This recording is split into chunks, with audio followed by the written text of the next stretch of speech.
Be sure to read and follow the safety guidelines to protect your computer from potential damage and ensure your personal safety. For more information about safety guidelines, see the owner's manual at dell.com/support. Before you begin, turn off the computer and disconnect all the attached peripherals. Before proceeding, ensure your computer is in service mode. To enter service mode, press and hold the B key on the keyboard and then press the power button. Now, the computer will boot up and the owner tag information is displayed on the screen. Press any key to proceed. The computer will emit 3 short beeps and shut down, indicating it has entered the service mode. Loosen the captive screws holding the base cover in place. Using a plastic scribe, pry the base cover from the palm rest assembly, starting at the top edge and working your way around to release it from all sides. Now, lift the base cover from the palm rest assembly.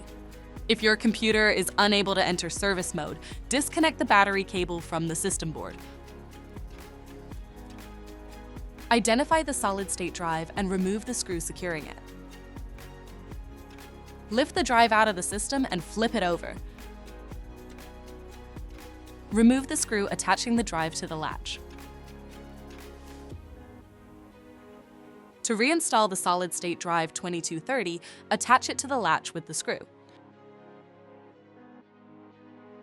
Flip the drive over and place it back in the system.